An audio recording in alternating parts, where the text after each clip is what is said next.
हाँ हाँ ओके, मैं पहुंच जाऊंगी, आप मुझे लोकेशन भेज दीजिए। समीर जल्दी करो, डीलर का कॉल आया है। वो ब्यूटी पार्लर के लिए जो दुकान बोली थी ना, वो बोल रहे हैं एक बार देखने के लिए आ जाओ। हाँ हाँ आ रहा हूँ। मैंने इसीलिए आज अपने ऑफिस से छुट्टी ली है ताकि तुम्हारे ब्यूटी पार्लर को एक बार मैं भी देख लूंगा। तुमने नेहा को बोल दिया ना आने के लिए? हाँ मैंने नेहा को बोल दिया था, वो समय पर पहुंच जाएगी। मैंने उसे एड्रेस भेज दिया है। शेफाली ने जो ब्यूटी पार्लर किराए पर लिया हुआ था, उसका मालिक वो जगह बेचकर किसी दूसरे शहर चला गया। अब इतनी जल्दी में शेफाली को अपना पार्लर बदलने की जगह नहीं मिल रही थी। अचानक शेफाली को कम बजट में एक जगह खरीदने का मौका मिल गया। शेफाली अपने पति समीर के साथ ब्यूटी पार्लर की जगह पर जाती है। नेहा शेफाली की असिस्टेंट थी, वो भी शेफाली के साथ लोकेशन पर पहुंचती है। दीदी पार्लर देखकर लगता है काफी समय से यहाँ कोई आया नहीं है। असल में ये ब्यूटी पार्लर शहर से थोड़ा दूर है, इसी वजह से कुछ समय से बंद था, पर कम बजट में आपने बोला था शेफाली जी, तो मैंने उसी बजट में ही आपको ये पार्लर दिलवा दिया। वरना अगर आप शहर में कोई पार्लर ढूंढोगे तो आपके बजट में नहीं मिलेगा। शेफाली तुम्हें परेशानी तो नहीं होगी रोजाना आने जाने में? समीर मेरे पास कोई और ऑप्शन भी नहीं है, अभी मुझे यही पार्लर लेना पड़ेगा। तुम तो जानते ही हो इतनी जल्दी में मुझे जो भी मिल रहा है, मुझे बस काम सेट करना है, क्योंकि शादियों का सीजन है, बुकिंग के लिए लोग वेट कर रहे हैं। मैं अपना काम खराब नहीं करना चाहती, और वैसे भी मेरे कस्टमर बंधे हुए हैं, उन्हें मैं यहाँ का एड्रेस दे दूंगी तो वो अपने आप ही आ जाया करेंगे, मुझे इसमें कोई परेशानी नहीं है। और फिर शेफाली वो ब्यूटी पार्लर खरीद लेती है। अगले दिन शेफाली नेहा के साथ मिलकर अपना ब्यूटी पार्लर सेट कर लेती है। शेफाली के कस्टमर पार्लर में आने लगे और शेफाली ने अपना काम शुरू कर दिया। एक दिन शेफाली को डॉक्टर के पास जाना था। उसने नेहा से कहा, नेहा एक काम करो, मैं कल पार्लर आने में थोड़ा लेट हो जाऊंगी, तुम ये चाबी रख लो, कल तुम पार्लर खोल लेना। तुम्हें पता है ना मेरी क्लाइंट सुधा जी के बेटे की कल सगाई है, तो वो सब तैयार होने के लिए आएंगे, थोड़ा बहुत तुम संभाल लेना, फिर मैं पहुंच जाऊंगी। ठीक है दीदी, मैं टाइम पर आ जाऊंगी। अगले दिन नेहा पार्लर पहुंचती है। नेहा पार्लर को संभाल रही थी, तभी उसकी नजर पार्लर में लगे शीशे पर जाती है। शीशे में उसे किसी चुड़ैल की परछाई नजर आती है। नेहा पीछे मुड़कर देखती है, पर कुर्सी पर तो कोई नहीं था। नेहा दोबारा शीशे में देखती है तो वो परछाई गायब हो जाती है। पता नहीं सुबह सुबह दिमाग कहाँ चला जाता है, लगता है मैं नींद में हूँ।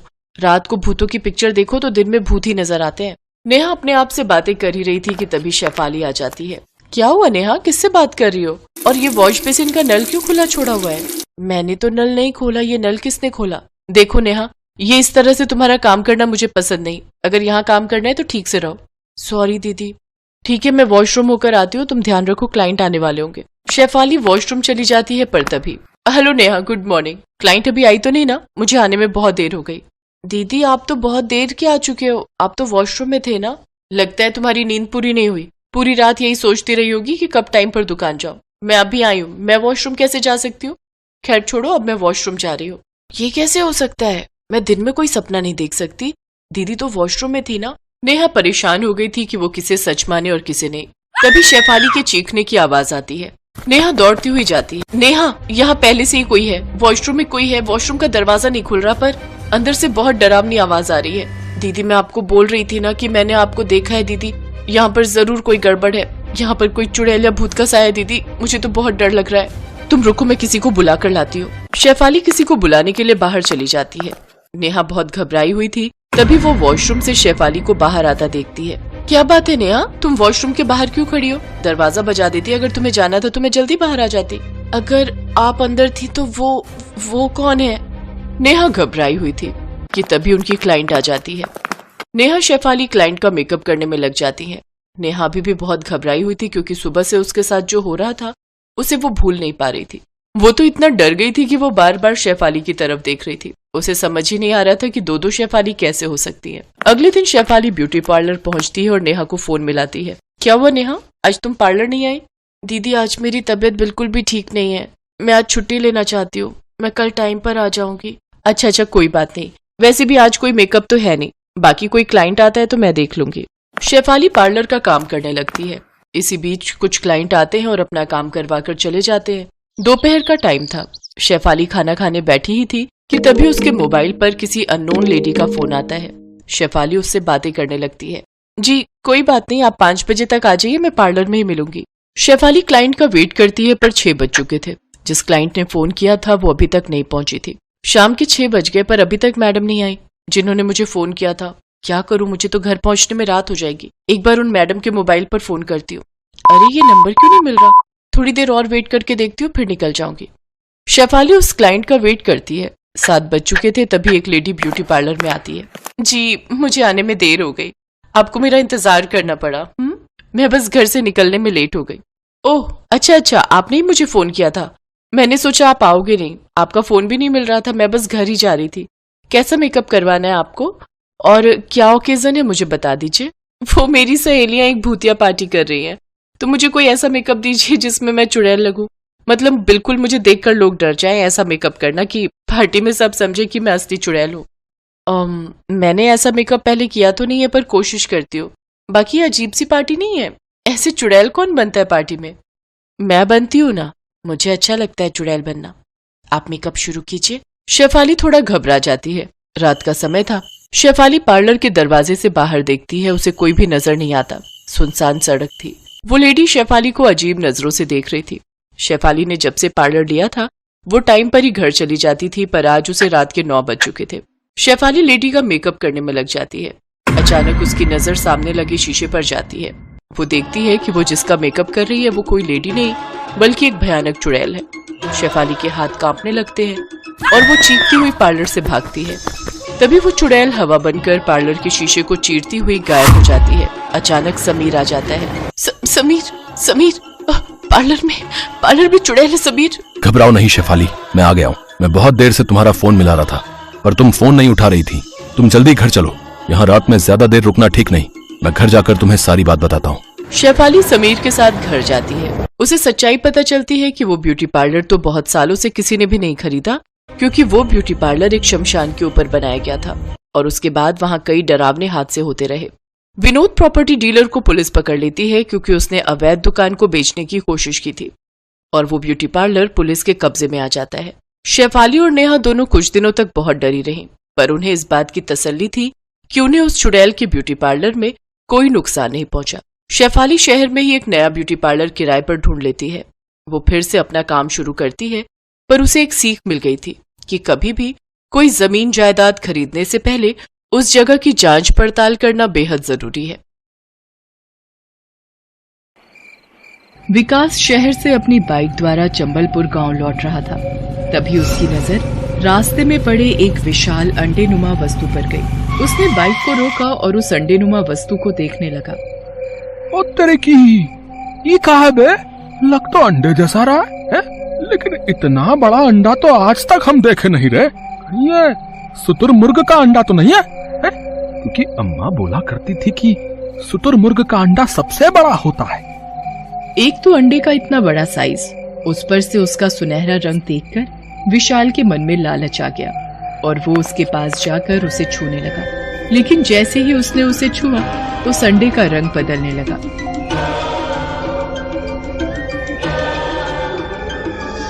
कुछ ही पलों में सुनहरे रंग का वो अंडा बिल्कुल काले रंग में बदल गया और धीरे धीरे वो खुद ब खुद चटकने भी लगा। अरे ये क्या हो रहा है? अभी अभी इसका रंग बदला और अभी ये खुद से टूटने भी लगा।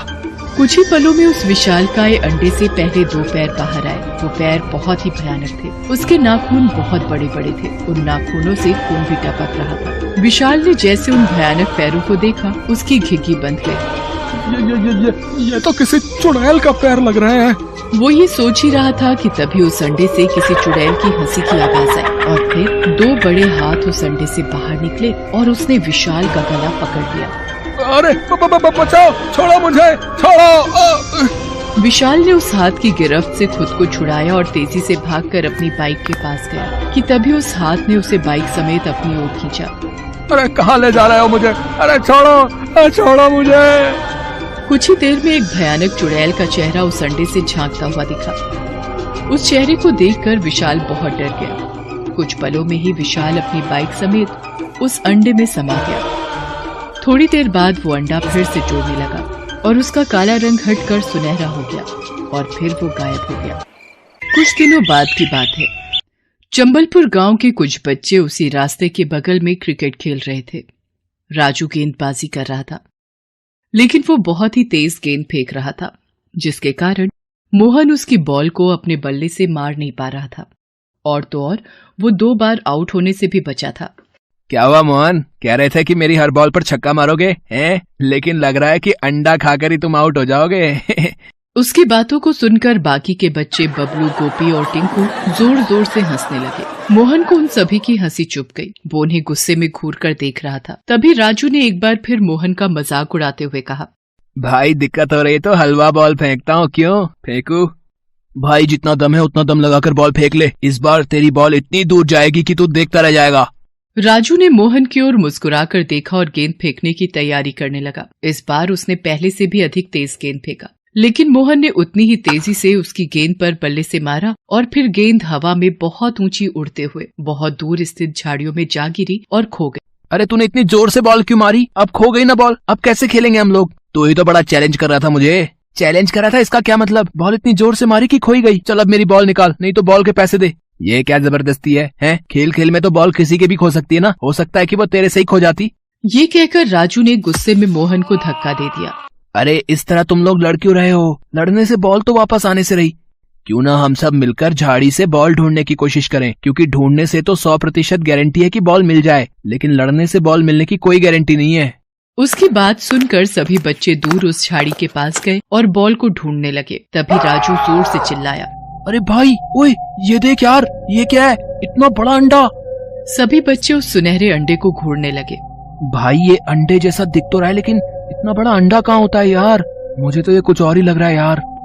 तभी वो अंडा कल रात की तरह ही रंग बदलने लगा और पल में ही सुनहरे से काले रंग का हो गया। उसके थोड़ी देर बाद वो खुद ब खुद चटकने लगा। दोस्तों, ये अंडा तो अपने आप टूट रहा है। सभी बच्चे उस अंडे की ओर गौर से देख रहे थे। तभी उससे 2 बड़े बड़े पाँव बाहर निकले। उस भयानक पाँव को देखकर सभी बच्चे चिल्ला पड़े। अरे बाप रे, इस अंडे से तो किसी के पैर बाहर आ रहे हैं। वे बच्चे अभी भी उस अंडे को गौर से देख रहे थे। तभी उससे 2 हाथ बाहर निकले। उस हाथ में बच्चों द्वारा खेली जा रही बॉल थी। अरे ये तो मेरी बॉल है। तभी उस अंडे से झांकती हुई एक चुड़ैल का चेहरा बच्चों को दिखा। हाँ, ये तुम्हारी बॉल ही है राजू। मेरे पास बहुत सारी बॉल है, सैकड़ों बॉल, रंग बिरंगी बॉल। तुम्हें चाहिए क्या? चुड़ैल की बात सुनकर राजू समेत सभी बच्चे डर गए।